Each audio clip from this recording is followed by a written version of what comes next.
देखो बच्चों, ये जो आपको दिख रहा है, ये जो नोटिफिकेशन है, ड्राफ्ट है बेसिकली ये नोटिफिकेशन का। ये जो है टेलीग्राम के ऊपर और कुछ वेबसाइट्स हैं उसके ऊपर बहुत फ्रीक्वेंटली ये शेयर हो रहा है, और बच्चों को ऐसा लग रहा है कि अब सुप्रीम कोर्ट की वैकेंसी आने वाली है। लेकिन आपको पता होना चाहिए कि 2022 में भी सुप्रीम कोर्ट की वैकेंसी आई थी, और इसके अंदर एक पैनल बना था, जिसके अंदर 700 के करीब कुछ बच्चे थे, उनका नाम था, और वहां से धीरे धीरे बच्चे जो है सेलेक्ट कर रहे हैं। पैनल की वैलिडिटी अभी भी है। पैनल की जो वैलिडिटी है, जो 2022 में एग्जाम हुआ था, 2022 में एग्जाम हुआ था, उस पैनल की वैलिडिटी जो अभी तक है, तो इस पैनल की वैलिडिटी होते हुए क्या अब जो 2024 के अंदर सुप्रीम कोर्ट ऑफ इंडिया दोबारा से रिक्रूटमेंट लेके आएगी या नहीं आएगी, ये एक क्वेश्चन है। लेकिन ये जो अभी आपको सर्कुलर दिख रहा है यहाँ पे, जो कि एक ड्राफ्ट है, प्रपोजल है बेसिकली कि रिक्रूटमेंट होगा या नहीं होगा, इस पे अपने आप में एक क्वेश्चन मार्क है। तो बच्चे सवाल कर रहे थे कि क्या ये फेक है, क्या ये रियल है।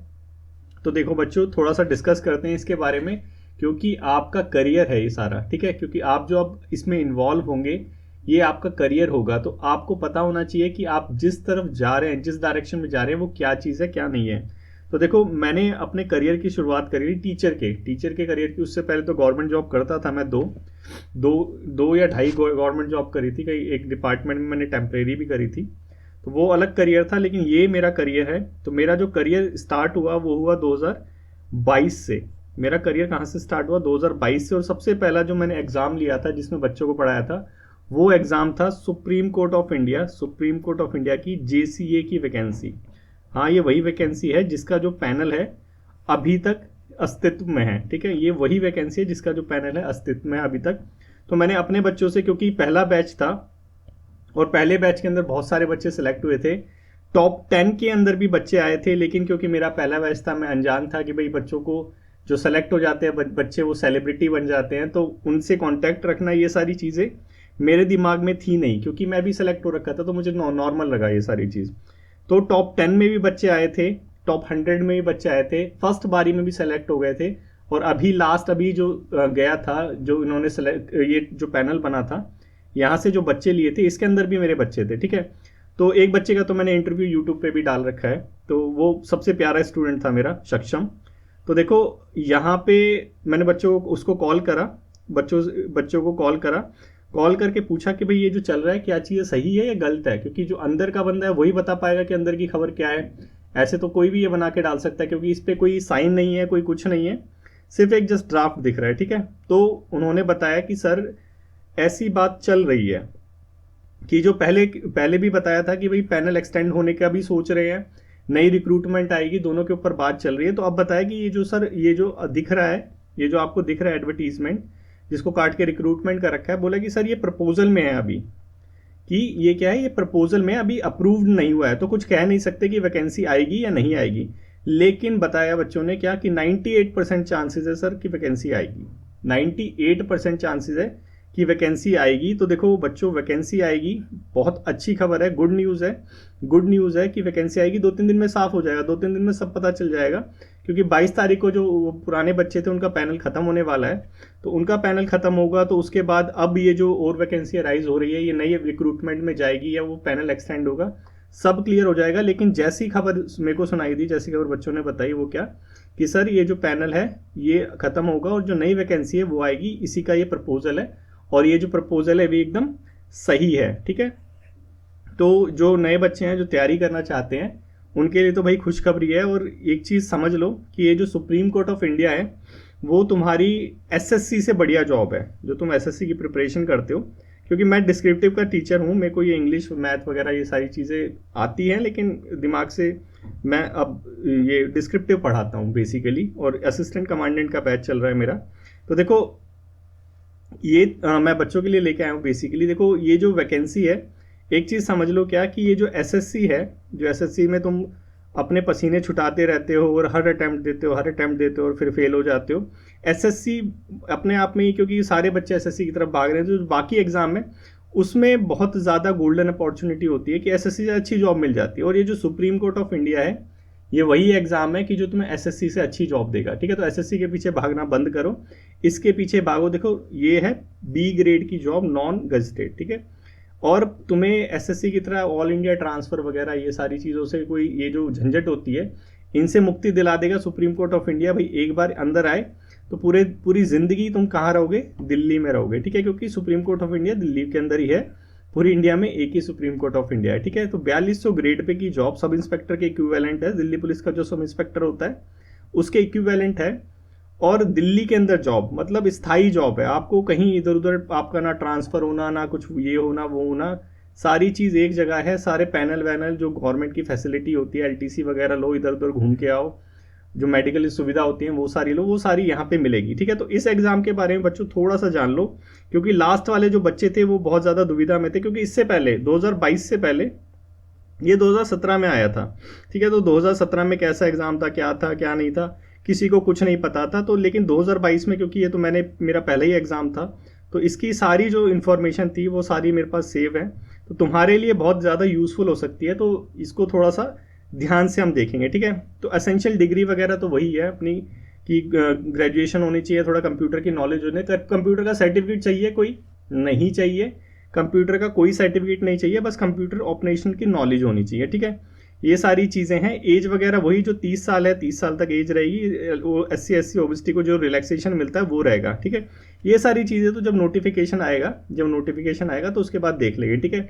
जो मेन चीज़ है वो क्या, मेन चीज़ को देखो कि ये जो एग्ज़ाम है, ठीक है, 2 स्टेजेस में डिवाइड है। 2 स्टेजेस में मतलब जहाँ पे तुम्हें मेहनत करनी है, तीसरा तो वो अपना इंटरव्यू स्टेज है, ठीक है। फर्स्ट स्टेज क्या है, आप प्रीलिम्स मान लो इसको, ठीक है। फर्स्ट स्टेज प्रीलिम्स, वैसे प्रीलिम्स ही है लेकिन प्रीलिम्स बोलते हैं यूपीएससी याद आ जाता है। तो फर्स्ट स्टेज क्या है, प्रीलिम्स है। प्रीलिम्स में ये जो आपको सब्जेक्ट दिख रहे हैं, ठीक है, ये जो सब्जेक्ट दिख रहे हैं ये सारे आपके पास सब्जेक्ट रहेंगे, ठीक है। वेटेज यहाँ पे सबसे ज़्यादा किसका है, इंग्लिश का वेटेज है, सबसे ज़्यादा वेटेज किसका, इंग्लिश का वेटेज है, ठीक है। ये सारे जो है 4 सब्जेक्ट है, जो हमारे इंग्लिश हो गया, आपका मैथ हो गया, ये 3 सब्जेक्ट, आपका जीके हो गया, ठीक है। इंग्लिश, मैथ और जीके, ठीक है। आपके जो 3 सब्जेक्ट हैं इनकी लिस्ट कट ऑफ अलग जाती है, ठीक है, इनकी कट ऑफ अलग जाती है। इसमें मिनिमम मार्क्स होते हैं, इसी में मिनिमम मार्क्स होते हैं कि आपको मिनिमम मार्क्स लाने पड़ते हैं, ठीक है। ऐसा नहीं है कि कट ऑफ मिनिमम मार्क्स से हमेशा ऊपर ही जाती है वैसे तो कट ऑफ, लेकिन मिनिमम मार्क्स आपको लाने ही पड़ेंगे, ठीक है। कई बच्चों का क्या होता है, ये जो है 2022 में मेरे बहुत सारे बच्चों के साथ हुआ था क्या कि पहले वाले में तो उन्होंने जैसे 100 नंबर का है, ठीक है, 100 नंबर का है, पहले वाले में तो 90 लेके आ गए, ठीक है। इसमें जो कट ऑफ लाने थे, मतलब इसमें थोड़ा सा वो रहता है हाफ या कुछ ऐसा रहता है नंबर, 40% ऐसे कुछ नंबर लाने होते हैं, तो वो उतने नहीं ला पाए कि लेट से 25 में से 10 नंबर लिया है और लाने थे 12, तो ये हो गए डिसक्वालीफाई। क्या हो गए, डिसक्वालीफाई। तो बच्चों इस चीज़ का ध्यान रखना क्या कि कंप्यूटर जो है, जो हमारा कंप्यूटर का सब्जेक्ट है, इसको निगलेक्ट मत करना, ठीक है। क्या मत करना, इसको निगलेक्ट मत करना। अब सेम डे बोल रहा हूँ बच्चों, सेम डे तुमने ये एग्जाम दिया, इसके बाद सेम डे आपकी आधे घंटे का ब्रेक बोलेंगे, एक चाय वाय पी के आ जाओ, उसके बाद तुम्हारी क्या होगी, टाइपिंग। मतलब क्या कि टाइपिंग के लिए कोई अलग से डेट नहीं निकलेगी बच्चों, सेम डे टाइपिंग होगी। क्या होगी, सेम डे टाइपिंग होगी, उसी एग्जाम पे, उसी डेस्क पे, क्योंकि कंप्यूटर वाला डेस्क होगा, ऑनलाइन मोड पे होगा, ठीक है, ऑनलाइन मोड पे होगा, पेपर वाला मोड नहीं है, ये ऑनलाइन मोड पे है। इसका प्रीवियस ईयर का पेपर वगैरह सब है मेरे पास, सब तुम्हें शेयर करवा दूंगा, पहले नोटिफिकेशन निकलने दो, ठीक है। तो याद क्या रखना है तुम्हें, जीके, कंप्यूटर, बेसिकली कंप्यूटर में थोड़े से अच्छे से नंबर लेके आना, क्योंकि कंप्यूटर में बहुत सारे बच्चे रह जाते हैं। ये देखो, ये है मेरे पुराने बच्चों की मार्क्स की, वो 100 नंबर में से कितने आए, 68, कंप्यूटर में 25 में से 17.5 आए, और टाइपिंग में इसके 45 आए बच्चे के। मतलब ये क्वालिफाई हो गया था किसके लिए, मेंस के लिए। मेंस में डिस्क्रिप्टिव है, डिस्क्रिप्टिव में मैं उस्ताद हूँ आपका, तो ये मेंस मतलब डिस्क्रिप्टिव का जो पेपर है उसके लिए क्वालिफाई था। ये दिखाने का मतलब क्या है, क्या कि टाइपिंग के नंबर है, क्या है, टाइपिंग के मार्क्स हैं, नंबर है। क्योंकि पिछली बार क्या हुआ था, क्योंकि नोटिफिकेशन में नहीं लिखेगा ये सारी चीज़ें, जो नोटिफिकेशन आएगा सुप्रीम कोर्ट ऑफ इंडिया का उसमें नहीं लिखेगा वो सारी चीज़ें कि टाइपिंग के मार्क्स है या नहीं है। लेकिन तुम्हें पता होना चाहिए कि भाई 2022 में जो पेपर हुआ था, क्योंकि तुम्हारे सर ने ही ये करवाया था, इसका बैच करवाया था, तो 2022 में जो पेपर हुआ था उसके अंदर टाइपिंग के मार्क्स थे, लेकिन नोटिफिकेशन में कहीं भी मेंशन नहीं था। बच्चों ने क्या करा, 35 की पास करनी थी, आराम आराम से टाइपिंग करते रहे, 36 की लेके आ गए। अब 36 वाले के नंबर आए 35, ठीक है, 40 वाले के नंबर आए 40, और ये थोड़ा सा ज़्यादा था, इसके 45 नंबर है। मतलब ऐसे कुछ इनका हिसाब किताब था। तो मतलब इसका 10 का गैप बिठा दिया किसमें, सिर्फ टाइपिंग में। तो मतलब क्या है इसका बेटे, इसका मतलब है कि तुम्हें टाइपिंग में ध्यान देना है। इसका मतलब है टाइपिंग, कंप्यूटर पे ध्यान देना, दोनों पे ध्यान देना है, ठीक है। टाइपिंग के मार्क्स, कंप्यूटर के मार्क्स इंपॉर्टेंट है। इन दोनों चीज़ों की वजह से जो नुकसान हुआ था 2022 के बच्चों को, वो खामियाजा अभी तक भुगत रहे हैं, अभी भी वेटिंग लिस्ट में है। और 22 तारीख को उन बच्चों के साथ क्या होगा वो भगवान ही जानता है। तो वो अभी वेटिंग लिस्ट में है। अगर 22 तारीख को नोटिफिकेशन आता है तो बच्चों इन दोनों को अभी से तैयार करना, ठीक है। एग्जाम कब होगा, अब यही सवाल आता है ना बच्चों, एग्जाम कब होगा। देखो नोटिफिकेशन आ गया, ठीक है, नोटिफिकेशन आया तुम्हारा दिसंबर में, ठीक है, दिसंबर में आया। अगर पिछली बार के हिसाब से हम चलें, ठीक है, पिछली बार के हिसाब से चले, 3 महीने के बाद एग्जाम होगा, दिसंबर मार्च, मतलब तुम्हारा जो मार्च के अंदर है उसमें तुम्हारा एग्जाम हो जाएगा। मार्च में क्या होगा, एग्जाम हो जाएगा पेपर 1 का, पेपर प्रीलिम्स का, ये जो तुम्हारा है ना ऊपर जो अभी सब्जेक्ट डिस्कस करे उसका एग्जाम हो जाएगा। इसका रिजल्ट आने में अगले 3 महीने, 3 मंथ्स, ठीक है, 3 महीने में, पिछली बार के हिसाब से बता रहा हूं मैं ये, ठीक है। 3 महीने में तुम्हारा मार्च में रिजल्ट आ जाएगा पेपर 1 का, 3 महीने का टाइम होगा, 3 महीने बाद पेपर होगा। यहाँ पे पेपर है तुम्हारा, ये पेपर है, 3 महीने के बाद इसका रिजल्ट आया था, 3 महीने के बाद रिजल्ट आया था। रिजल्ट के 10 दिन के अंदर तुम्हारा डिस्क्रिप्टिव हो गया था, डिस्क्रिप्टिव हो गया था। और डिस्क्रिप्टिव के 2 महीने बाद या 2.5 महीने बाद तुम्हारा इंटरव्यू का कॉल आ गया था, ठीक है। और उसके बाद तो अब ज्वाइनिंग हो ही रही है अभी तक। तो ये सारा प्रोसीजर है, 3 3 6 6 3 9 महीने मान लो, ठीक है, 9 मंथ के अंदर तुम्हारा ये प्रोसेस कंप्लीट हो जाएगा। और पूरे 1 साल के अंदर, मतलब यही जो दिसंबर है 2025 का, जो दिसंबर है, अगर सब कुछ सही रहा, बच्चे हमारे साथ रहोगे, सब कुछ सही रहेगा। अगर सब कुछ सही रहा तो 2025 को तुम ज्वाइन कर लोगे, जैसे 2022 में बच्चों ने ज्वाइन किया था, ठीक है। तो ये सारी चीज़ें हैं, ये कोई झूठ नहीं है, ये सच है, ये कोई सपना नहीं है, ये एकदम सच है कि भाई अब नोटिफिकेशन का जो ड्राफ्ट है वो पास हो रहा है। क्योंकि प्रपोजल बिना बातचीत करे आता नहीं है, ठीक है। प्रपोजल चालू हो गया मतलब क्या कि बातचीत हो चुकी है, सारी चीज़ें सेट हो चुकी है। अब आना क्या है, अब आना है सिर्फ तुम्हारा नोटिफिकेशन। अब क्या आना है, सिर्फ नोटिफिकेशन आना है। जैसे ही नोटिफिकेशन आएगा वैसे ही जो है एग्जाम की प्रोसेस चालू हो जाएगी। एक 20 या 25 दिन का टाइम मिलेगा, उसमें एग्जाम फिल करके तुम्हें वो करना है, 3 महीने के अंदर एग्जाम हो जाएगा, ठीक है। तो टाइम बिल्कुल भी नहीं है, टाइम बिल्कुल भी नहीं है। जैसे ही नोटिफिकेशन आएगा वैसे ही सारी चीज़ें चालू हो जाएगी। और आप बच्चों के लिए एक अच्छा सा बैच लेके आऊँगा, एक अच्छा सा, देखो इंग्लिश हो गया, ठीक है, इंग्लिश हो गया, जीके हो गया और मैथ हो गया, ठीक है। ये तो चीज़ें हैं, ये 3 चीज़ें हैं। देखो मेरे को नहीं आता ये पढ़ाना, सीरियसली बता रहा हूँ, ये मुझे नहीं आता। इंग्लिश जीके वगैरह मुझे पढ़ाना ये नहीं आता, मुझे पढ़ाना आता है डिस्क्रिप्टिव, ठीक है। जो एस्से राइटिंग होती है, मैं एस्से राइटिंग का उस्ताद हूँ। एस्से राइटिंग हुई, आर्गूमेंट राइटिंग, लिखवा लो मुझसे, ठीक है, लिखवाना सीख लो।